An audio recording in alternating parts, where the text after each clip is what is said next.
안녕하세요. 기독교 교양 그리스도인의 책 읽기 9번째 시간이 되었습니다. 네, 여러분 어떻게 강의를 잘 따라오고 계신지 모르겠습니다. 잘 따라오고 계시죠? 어렵지 않은지 모르겠고 또 강의를 들으면서 여러분에게 조금이라도 도움이 되지 않나 그렇게 되었으면 좋겠다라는 그런 바람입니다. 저 개인적으로는 이 강의를 준비하면서 제가 지금까지 읽었던 책들을 다시 한번 이렇게 정리해 볼 수 있는 참 좋은 시간을 갖고 있는 것 같습니다. 네, 그래서 오늘 이제 9번째 시간으로 인간의 이해라는 타이틀로 같이 좀 나누겠는데요.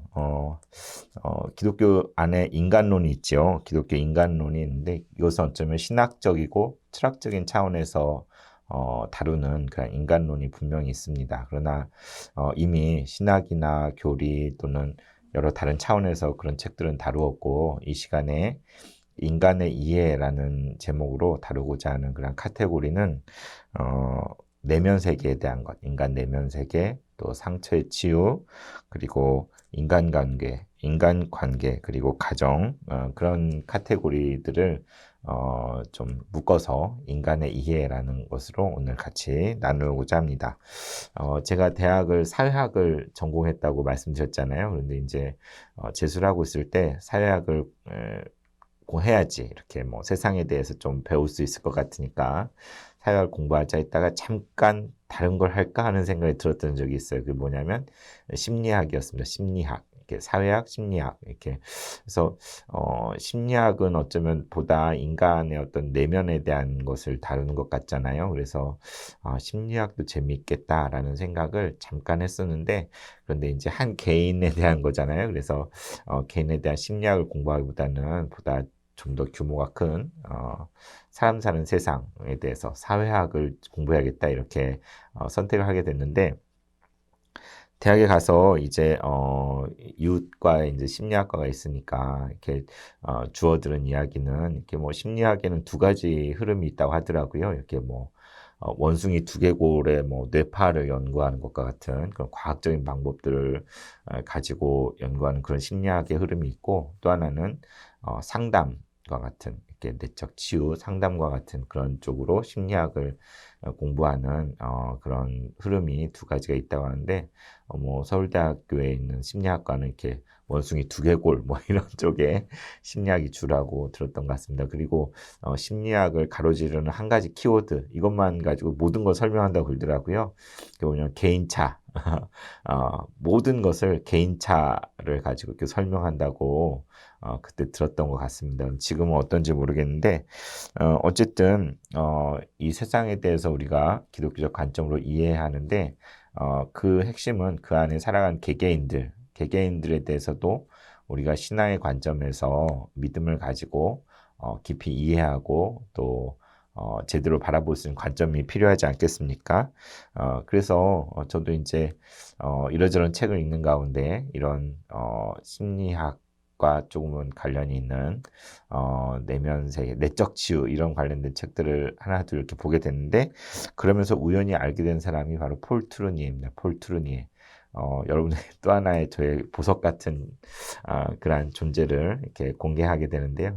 이전에 이미 몇 분을 이야기했죠. 필립 얀시라든가 또 마틴 로이드 존스 그리고 자크 엘릴 같은 사람 그리고 그 외에도 이제 뭐 유진 피터슨이나 또는 뭐 월터 브루그만이나 이런 분들 이야기를 했었는데 오늘 또 아끼고 아끼던 저의 제가 너무나 사랑하는 폴 트루니에를 여러분에게 공개를 하게 될 것 같습니다.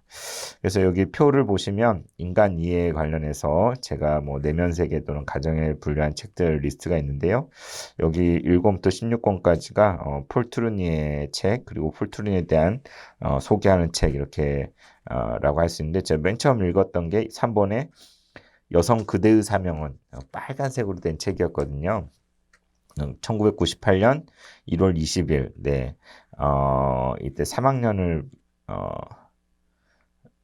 마치고 휴학했을 때 이 책을 어떻게 읽게 됐네요. 여성 그대의 사명은이라는 책을 읽었고, 그리고 5월에 고독이라는 책을 읽었네요. 그리고 이렇게 한 권, 두 권 이렇게 읽게 되는데 읽어보고 나서 너무 좋은 거예요. 너무 좋아서 또 책이 발견되면 사서 읽고 또 사서 읽고 뭐 중고 서점에서도 발견되면 읽고 그렇게 읽었던 것 같습니다. 그리고 가장 최근에 읽은 게 11번에 노년의 의미 2019년 4월 2일 날 노년의 의미라는 책을 읽었는데 이 책을 읽으면서 우리 작년 교구에 있는 우리 가족들이 많이 생각이 났어요. 그래서 많이 추천도 하고 또 읽어보시라고도 하고 이렇게 했는데 노년의 의미라는 책이 있습니다. 그리고 15번에 귀를 핥으시는 하나님, 참 제목이 인상적이죠. 귀를 핥으시는 하나님이 있고 또 게리 콜린즈의 폴 트루니의 기독교 심리학 이런 책이 있습니다. 그 다음 보시면 역시 내면 세계에 분류한 책들로 17번에 내면 세계의 질서와 영적 성장 이 고든 맥도날드 이 책은 아주 고전 중에 고전이라고 할 수가 있죠. 그래서 제가 과거에 그때는 한 번쯤은 꼭 읽어야 될 그런 책으로 이렇게 했던 책입니다. 그 다음에 19번에 의학과 치유, 마틴 로이드 존스 의사 선생님이잖아요. 원래 마틴 로이드 존스 목사님 원래 의사였어서 자기의 어떤 이전의 전공 분야와 함께 의학과 치유에 대한 책을 쓴 게 있고요. 그다음에 2021년 3월 지난달이네요. 그죠? 토드 빌링스의 슬픔 중에 기뻐하다라는 책을 최근에 읽은 게 있고 또 앞서 소개하기도 했지만 C.S. 루이스의 책 헤아려 본 슬픔과 고통의 문제 여기다 분류했는데 헤아려 본 슬픔은 C.S. 루이스가 말년에 이제 결혼을 해요. 처음으로 결혼해서 미국 출신의 여성과 이혼녀와 결혼했는데 암에 걸렸어요. 그 여인이. 그래서 투병하다가 여인이 먼저 죽게 되는데 아내가 죽게 되는데 그 일을 겪으면서 자기의 어떤 그런 것들을 담아낸 책이 헤아려 본 슬픔인데 영화 섀도우랜드라는 영화가 있거든요. 그 영화의 배경이 되는 그런 책입니다. 그 다음에 데이비 시멘즈의 상한 감정의 치유, 그 다음 좌절된 꿈의 치유 이런 게 있고요. 또 스캇 백의 거짓의 사람들, 그리고 제럴드 시처 하나님 앞에 울다 이런 책들이 여기 내면 세계에 분류를 해놨습니다. 그다음 넘겨보시면 가정이라고 분류했는데 여기 역시 마틴 로이드 존스의 그리스도인의 결혼 생활, 또 앞서 또 소개했었던 유진 피터슨의 거북한 10대, 거북한 10대, 거룩한 10대, 10대에 대한 이해죠. 그 다음에 엄마의 힘, 그리고 게리 체프먼의 5가지 사랑의 언어, 또 게리 토마스의 부부학교, 또 42번에 그 이주성 원장님의 서툰 부부를 위한 행복 특강이라는 책이 있는데요. 이 책이에요. 그런데 저희 주말교회에서 결혼예비학교를 했었는데 그때 꼭 강사로 모셨던 분이 이주성 원장님이신데 비뇨기과 의사 선생님이시고 되게 독실하신 분이신데 부부의 성에 대해서 이렇게 아주 이렇게 솔직하게 모든 것들을 이렇게 강의한 참 좋은 분이신데 그분이 쓰신 책이 서툰 부부를 위한 행복 특강입니다. 그리고 47번에 아이에게 배운 아빠 이재철 목사님 책도 있고요. 또 48번 엄마는 무엇으로 사는가 이 책은 장애아를 둔 엄마들의 이야기거든요. 그래서 이 책을 보면서 참 많은 거를 좀 깨달았던 것 같습니다. 네, 이제 본론으로 들어가서 인간 이해 폴 트루니에를 소개하고자 합니다. 네, 1898년에 태어나서 86년에 돌아가셨는데 폴 트루니에 책을 혹시 읽어보신 분이 계신지 모르겠어요. 여러분의 아주 강추입니다. 폴 트루니에는 스위스 제네바 출신이고요. 원래는 내과 의사였는데 정신의학, 인격의학을 이렇게 주창하는 그러한 상담가가 되었습니다. 그래서 폴 트루니의 별명은 20세기 기독교가 가장 사랑한 상담가, 기독교가 가장 사랑했던 상담가라는 게 그 별명인데 그는 제네바와 파리 대학에서 의학을 공부하고 1차 대전 후 국제 적십자사 대표를 담당하기도 했습니다. 1947년 이후 인격의학이라는 것을 탐구하는 보세이 그룹을 주도했고 현대 심리학, 그러니까 뭐 융이나 프로이드 그런 심리학 있잖아요. 그 심리학과 기독교 신앙을 통합시키는데 어마어마한 공헌을 했습니다. 그래서 그의 심오하고 실제적인 사상을 닮은 여러 저서와 강연들을 통해 세계 각지의 많은 사람들을 변화를 시켰는데요. 이전에 소개한 유진 피터슨도 자신의 책에서 젊은 시절 이 폴 트루니의 강연을 보고 받았던 감동, 그것으로 인해서 너무나 큰 인사이트를 받았던 것을 그 책에서 말하고 있습니다.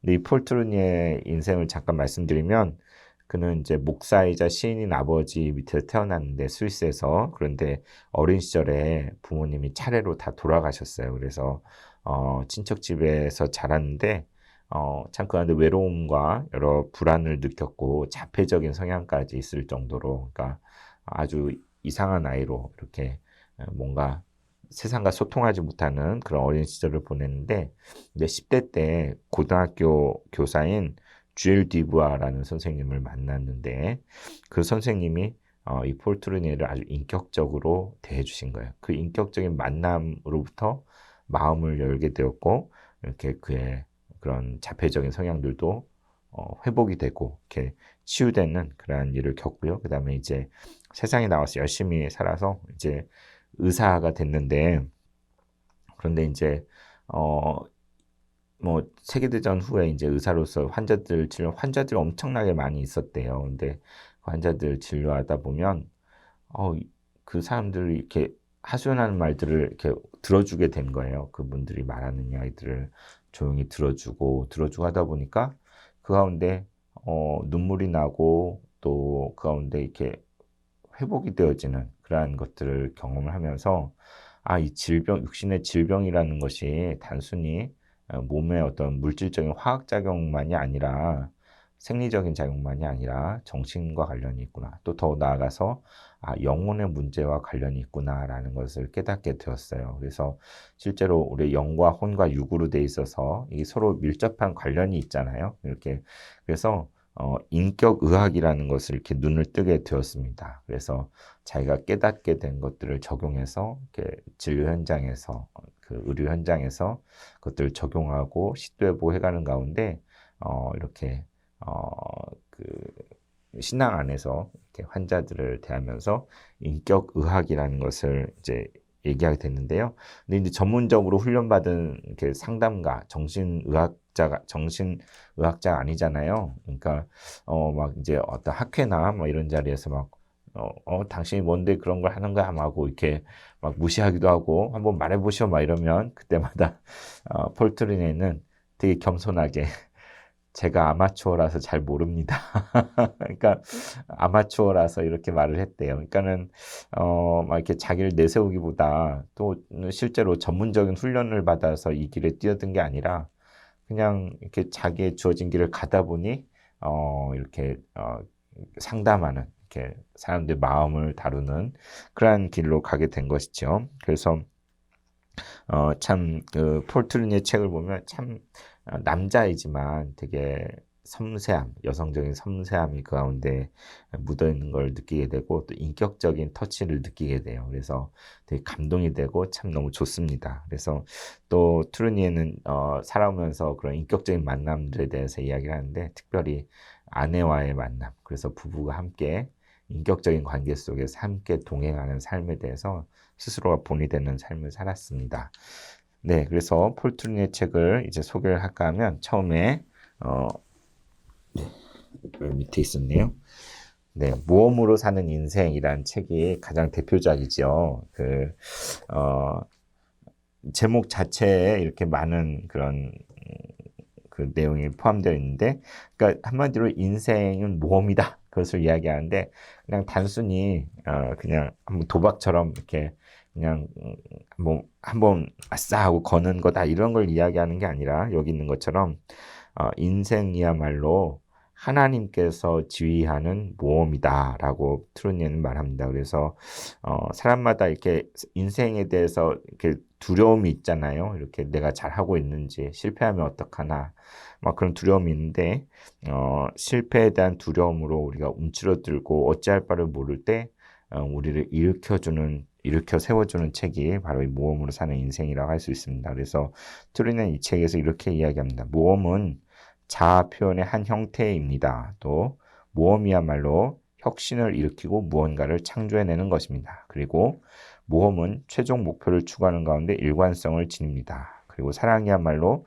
최종 목표이자 모험을 인도하고 유지하게 합니다. 모험은 위험 부담을 감수합니다. 이런 내용들이 이제 이 책 가운데 있는데, 여러분도 한번 읽어보시면 참 좋을 것 같습니다. 이미, 나 모험을 다 했어 라고 하시는 분도 계실지 모르겠지만, 우리의 인생에 대해서 새로운 통찰을 줄 수 있는 너무나 좋은 책입니다.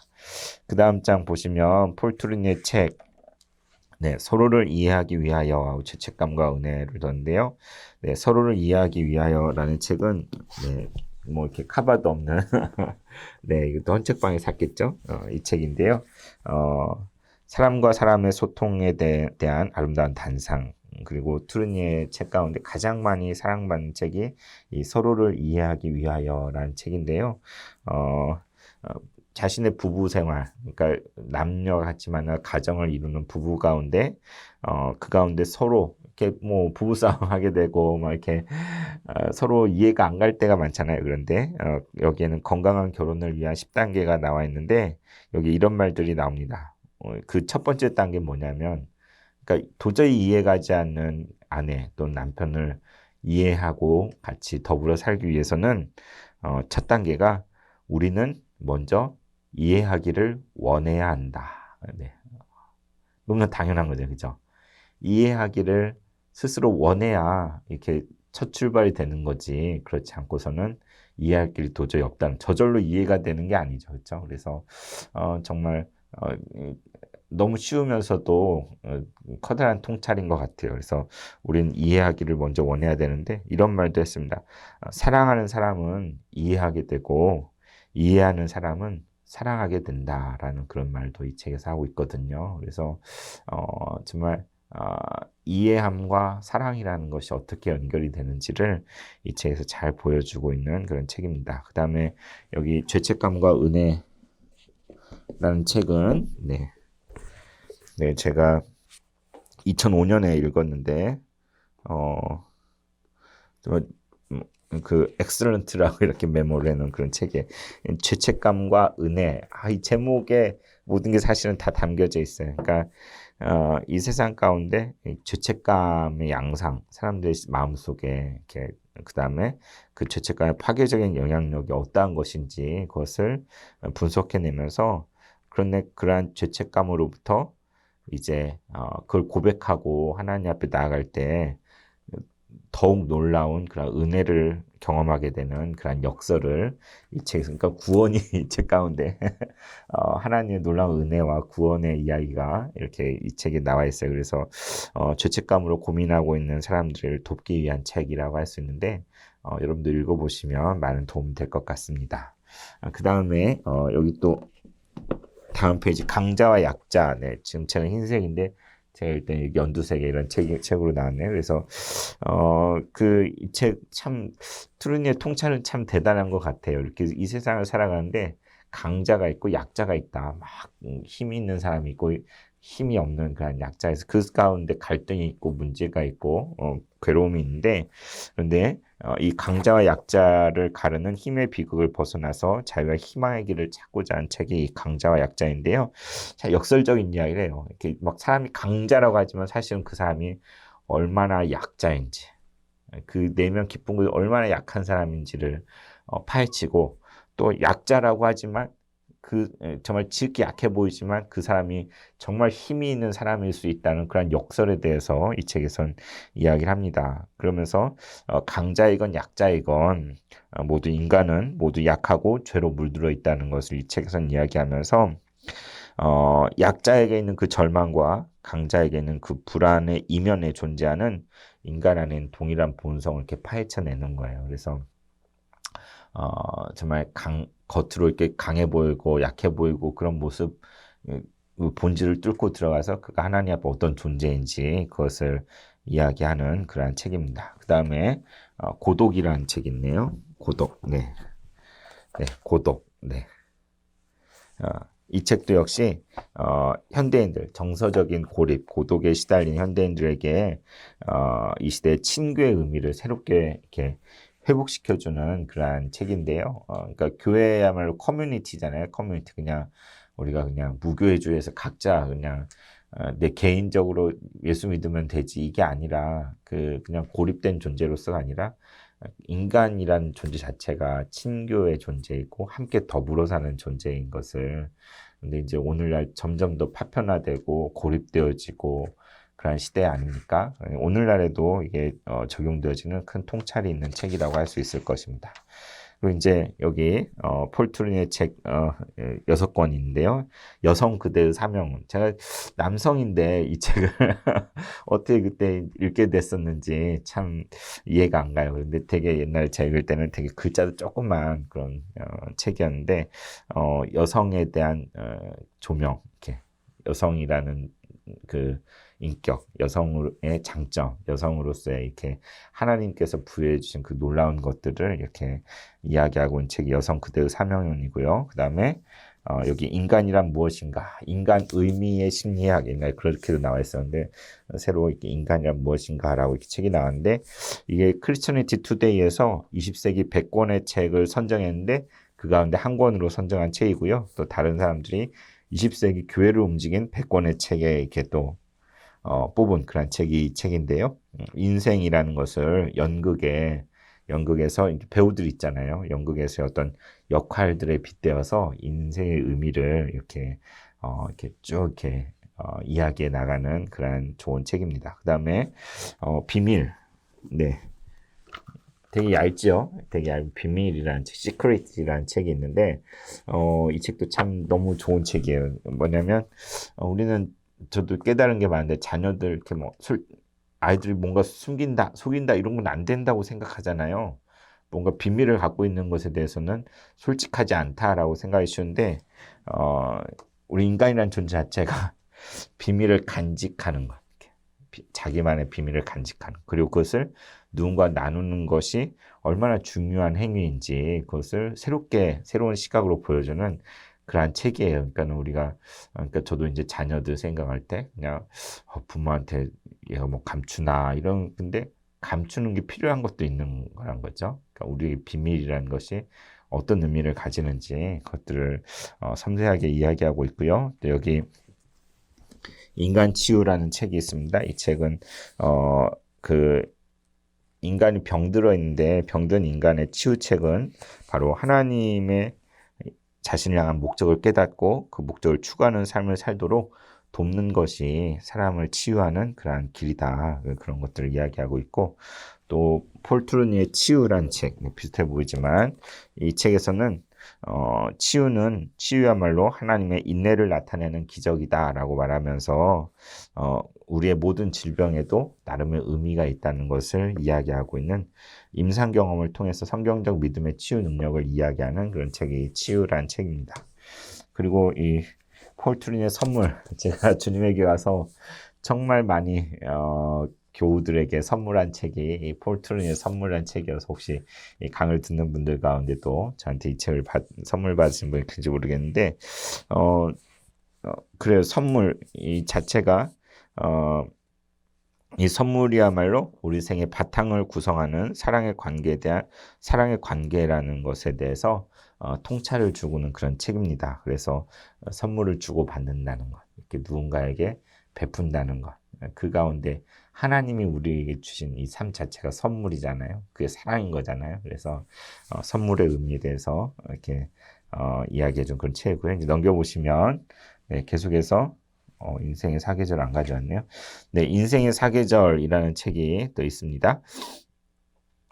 그래서 이제 봄, 여름, 가을, 겨울이 사계절이잖아요. 그런데 참 저 이 책 인생의 사계절도 많이 선물을 한 책인 것 같아요. 그런데 인생의 단계마다 가지는 의미들을 이야기하는데 봄, 여름, 가을, 겨울 이렇게 끊어서 이야기하지 않고 봄에서 여름으로, 또 여름에서 가을로 이렇게 계절 변화 가운데서 어떻게 성숙해 가는지, 그리고 우리의 인생 자체가 선물이라는 것을 이야기하면서 마지막 겨울의 시간, 노년의 시간에는 하나님과 얼굴과 얼굴을 마주하는 그러한 단계까지 나아가게 되는 그것에 대해서 아주 감동적으로 이야기하고 있는 아주 작은 책입니다.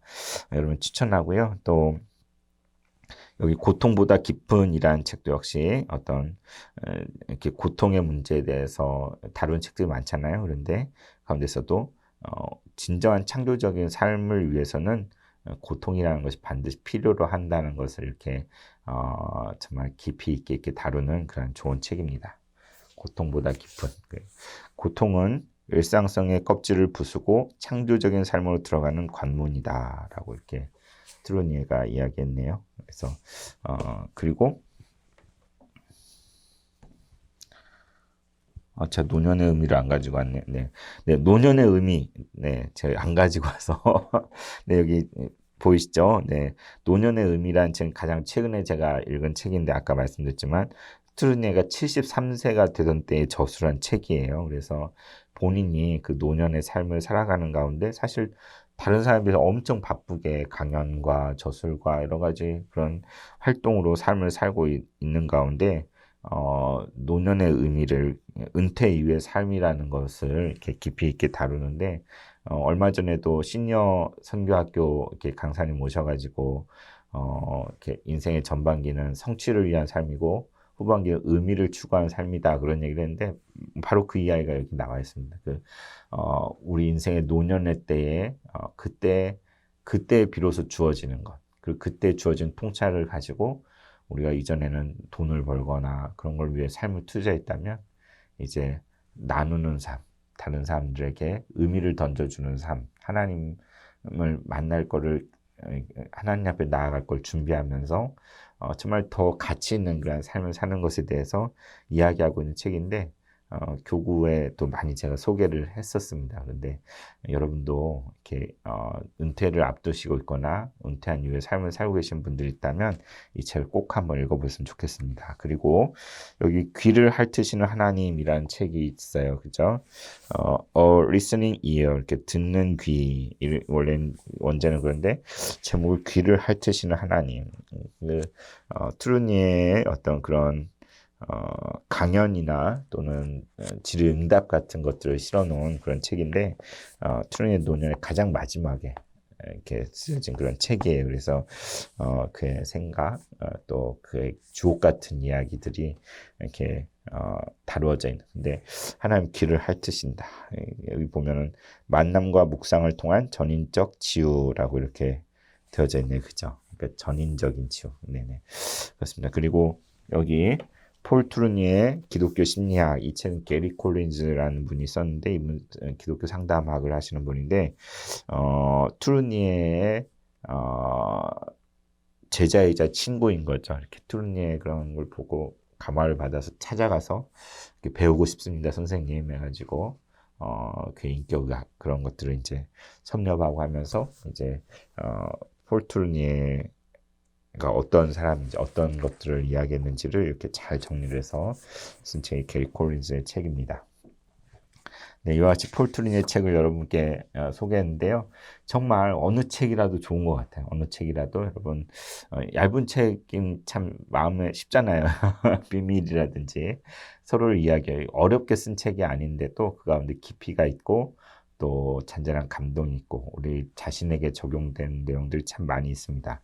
그 다음으로 이제 트루니의 책 말고도 내면 세계에 관련된 추천 도서들을 좀 이야기해 보면 아까 이미 말씀드린 대로 고든 맥도날드의 내면 세계의 질서와 영적 성장이라는 책 아주 고전이죠. 그 다음에 인생의 궤도를 수정할 때 이런 책들도 한번 보시면 좋을 것 같고 데이비 시멘즈의 상한 감정의 치유 또 제럴드 시처의 하나님 앞에서 울다 그 다음에 가장 제가 최근에 읽은 책은 토드 빌링스의 슬픔 중에 기뻐하다. 그래서 저자가 암투병하는 과정 속에서 이렇게 신학적인 묵상을 하면서 쓴 책이 슬픔 중에 기뻐하다거든요. 그래서 참 우리의 인생이라는 게 이렇게 상처받기도 하고 또 치유받기도 하고 또 하나님 앞에서 울기도 하고 또 기뻐하기 웃기도 하는 웃게 되기도 하기도 하는 그게 우리 인생이라는 것들을 이 책들을 통해서 우리가 배워볼 수 있는 것 같습니다. 그리고 다음으로 가정과 관련된 추천 도서를 좀 몇 가지만 말씀드리면 네, 5가지 사랑의 언어 이 책 읽어보셨나요? 강추입니다. 강추. 네. 여기 있는 것처럼 뉴욕타임즈 베스트셀러 130주 동안 지켰고 영어판으로만 1000만 부 이상 판매됐고 전 세계 40개 언어로 번역된 책이 5가지 사랑의 언어라는 책인데요. 뭐 이거의 후속판, 뭐 아이들을 위한 5가지 사랑의 언어, 뭐 누구를 위한 5가지 여러 개 나왔는데 이 책 정말 중요해요. 그러니까는 사랑이란 감정이 부부 사이에 연애할 때 맨 처음 얼마만큼 지속되고 그 다음에 이렇게 가라앉게 되는데 콩깍지가 벗겨지게 되는데 진정한 사랑은 그때부터 시작되는 거다라고 이야기하면서 의지를 발휘하는 사랑, 그러니까 자기를 내어주기로 결단하고 그 사랑을 위해서 애써야 된다는 그냥 저절로 감정대로 사는 게 아니라 그러니까 요새 뭐 이혼이 많아지고 또 사람들이 쉽게 헤어지는 그런 게 어떻게 보면 좋아서 같이 살다가 마음에 안 드는 게 있으니까 그냥 헤어져 버린 거 아니에요. 그죠? 근데 이전에는 참고 살았죠. 근데 단순히 참고 사는 문제가 아니라 마음에 안 드는 부분들이 이제 서서히 드러나기 시작했을 때 근데 그 모습을 가지도 품을 수 있는 사랑 어, 하나님의 사랑이 그런 거죠. 그러니까 아가페 사랑이라는 게 우리가 사랑받을 만한 자격이 없는데 우리를 사랑해 주신 거잖아요. 그래서 그것을 이야기하면서 우리에게 하나님이 심어놓은 5가지 사랑의 언어가 있다고 이야기를 해요. 그래서 이제 예를 들면 뭐 선물이랄지 함께하는 시간, 봉사, 뭐 이런 또는 뭐 육체적인 어떤 만남 그런 5가지 코드가 있어서 각자가 사랑한다고 표현하고 또 사랑받는다 느끼는 코드가 다 다르다는 거예요. 근데 그거를 제대로 이해하지 못할 때 엉뚱한 방식으로 상대방은 이렇게 표현했는데 나는 그렇게 전혀 느끼지 않고 또 내가 이렇게 표현했는데 상대방이 안 받아줘서 서운하고 근데 이제 그래서 결혼 예비 학교 하면서 결혼하는 부부들에게 꼭 다 모두의 일독을 권했던 책이 5가지 사랑의 언어인데 이미 결혼하신 지 많은 세월이 지났다 하더라도 꼭 읽어보시 너무나 좋은 책입니다. 꼭 일독해 보시길 바랄고요. 하루 저녁이면 다 읽을 수 있는 그런 책이에요.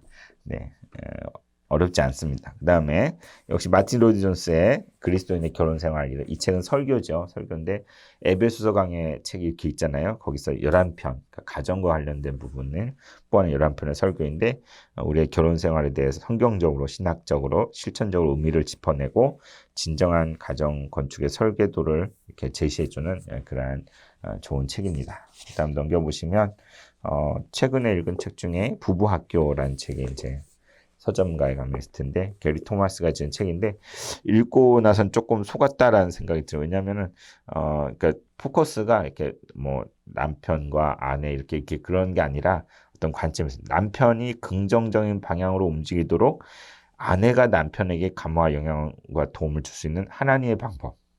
그러니까 누가 읽어야 되겠어요?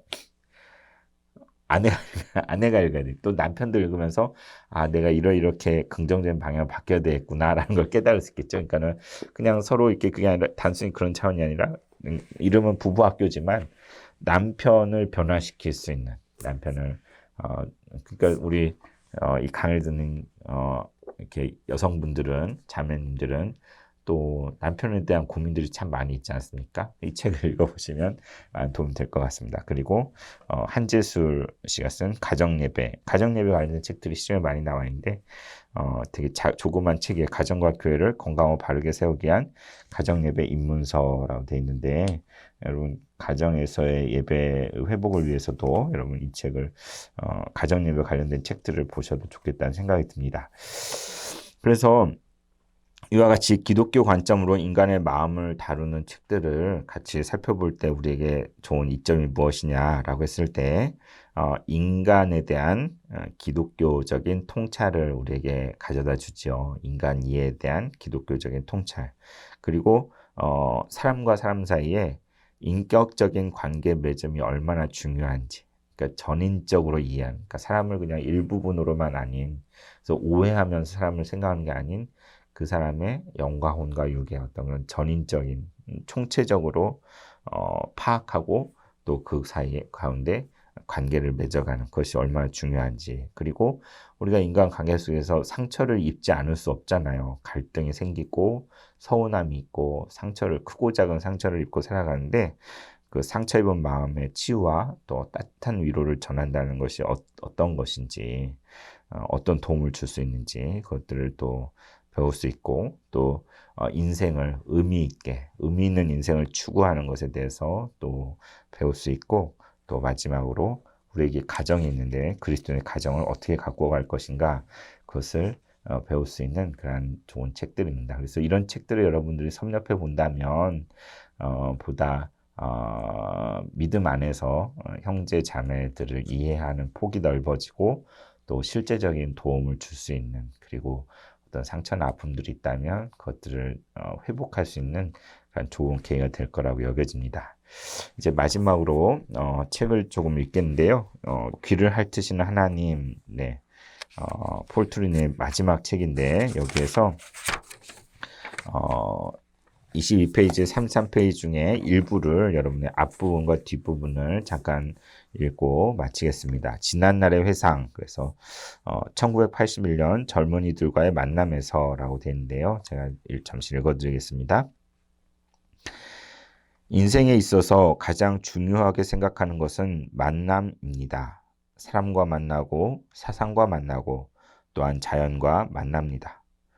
그 중에서도 인간의 만남 배후에 있는 하나님과의 만남은 가장 중요한 만남입니다.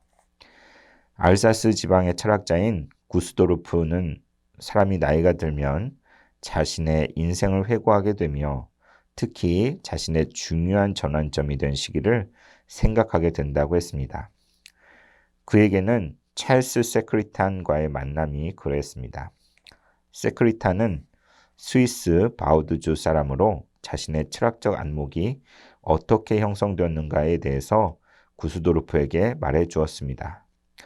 스위스 몬트롤시의 한 교회 테라스에서 놀라운 경치를 바라보며 시작된 두 사람의 만남은 이들의 인생을 새롭게 탄생시킨 계기가 되었습니다.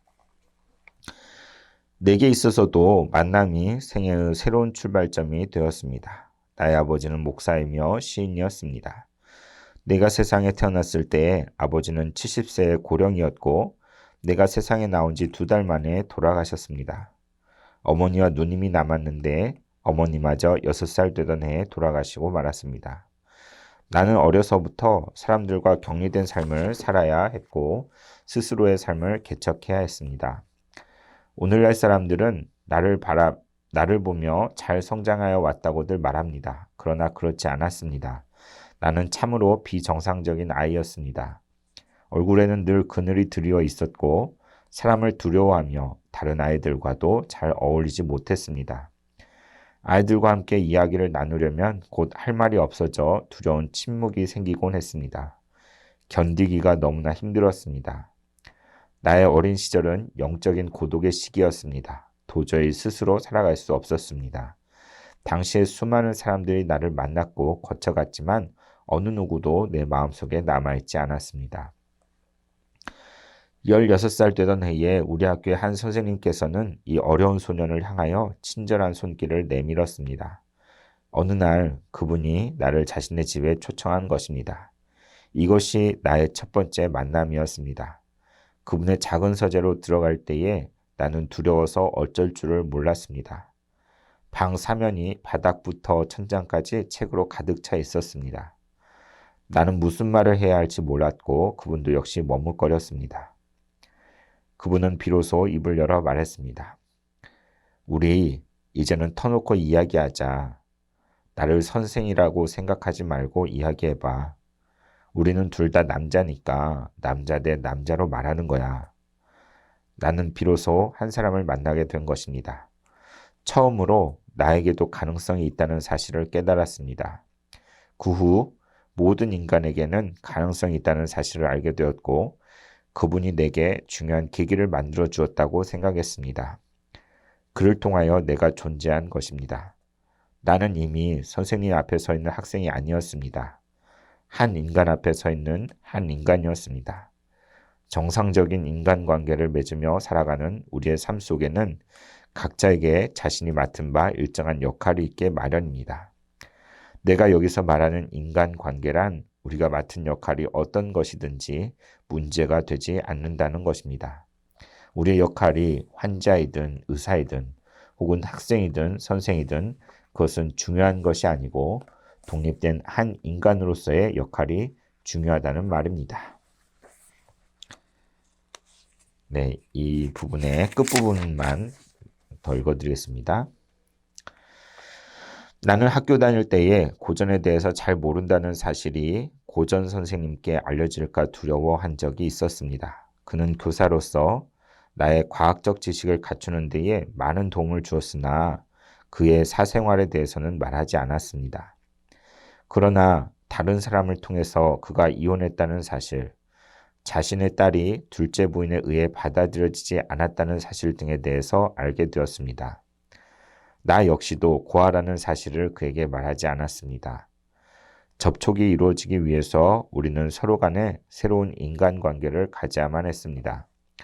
나는 그 후 몇 년이 지나면서도 그를 거의 보지 못하고 지냈습니다.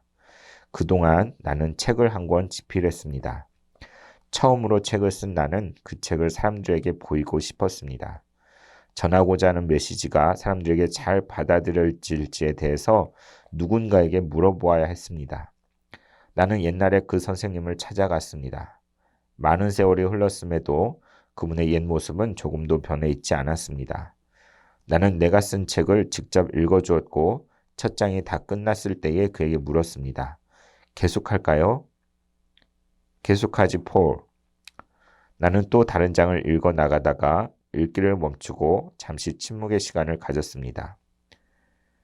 계속하지 폴. 또다시 침묵이 흘렀고 나는 그분이 혹시 받아들이지 않는 것이 아닌지 염려하는 마음이 생겼습니다. 그런데 그는 갑자기 이런 말을 하는 것이었습니다. 폴, 우리 함께 기도할까? 내가 알기로 그는 믿는 사람이 아니었습니다. 선생님은 기독교인이 되셨습니까? 그럼 언제부터요? 지금부터. 이것이 우리 인생에 있어서 큰 만남이 되었습니다. 그리고 우리는 같이 기도했습니다. 세상에는 이와 같이 사람을 움직여서 변화시키는 만남이 많이 일어납니다. 사람들은 만남을 통해서 삶의 진실을 말합니다.